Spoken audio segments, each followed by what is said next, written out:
ఏపీలో నామినేటెడ్ పోస్టులకు రంగం సిద్ధమవుతోంది. రాష్ట్రంలో త్వరలోనే 2 ఎమ్మెల్సీ స్థానాలకు ఉప ఎన్నికలు జరగనున్నాయి. ఈ 2 స్థానాలకు టీడీపీ నుంచి భారీ క్యూ ఉంది. దీంతో ఈ ఎమ్మెల్సీ పదవులు ఎవరిని వరిస్తాయో అనేది $1,000,000 ప్రశ్న. ఈ క్రమంలోనే జనసేన అధినేత కోసం తన సీటు త్యాగం చేసిన పిఠాపురం ఇన్ఛార్జ్ ఎస్వీఎస్ఎన్ వర్మ చేసిన ట్వీట్ ఆసక్తిని రేపుతోంది. జనసేన అధినేత పవన్ కళ్యాణ్ పోటీ చేయడంతో తూర్పుగోదావరి జిల్లాలోని పిఠాపురం నియోజకవర్గం ఎంత ఫేమస్ అయిందో తెలుసు.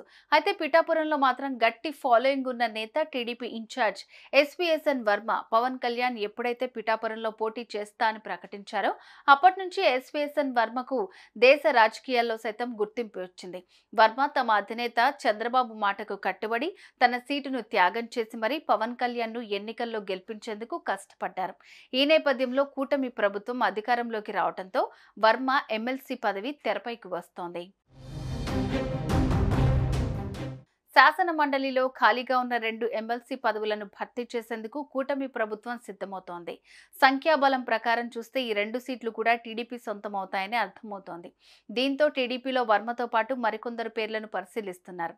వచ్చే నెలలో జరిగే 2 ఎమ్మెల్సీ సీట్ల ఉప ఎన్నికల్లో వర్మకు ఖచ్చితంగా అవకాశం దక్కుతుందని అంచనా వేస్తున్నారు. ఆయన కూడా ఇదే ధీమాతో ఉన్నారు. అయితే ఇప్పటి వరకు ఈ విషయంపై ఎక్కడా బయటపడని వర్మ ఇవాళ మాత్రం ట్వీట్ చేశారు. పవన్ కళ్యాణ్ గారి గెలుపులో అన్ని తానే ముందుండి నడిపించిన వర్మ గారికి ఎమ్మెల్సీ పదవి అంటూ వర్మ స్వయంగా ఓ ప్రముఖ టీవీ ఛానల్లో వచ్చిన వార్తా కథనాన్ని ఎక్స్ లో ట్వీట్ చేస్తూ షేర్ చేశారు. దీంతో తనకు ఎమ్మెల్సీ పదవి పక్కానే సంకేతాలను వర్మ ఇచ్చినట్లు అయింది. దీంతో సీఎం చంద్రబాబు ఎమ్మెల్సీ పదవిపై వర్మకు ఏమైనా క్లారిటీ ఇచ్చారా, లేక కేవలం ఆ వార్తా కథనం నచ్చే అలా షేర్ చేశారా అన్న చర్చ సాగుతోంది. ఇప్పటికైతే ఎమ్మెల్సీ అభ్యర్థుల విషయంలో సీఎం చంద్రబాబు గాని కూటమి నేతలు గాని ఎలాంటి ప్రకటన చేయలేదు.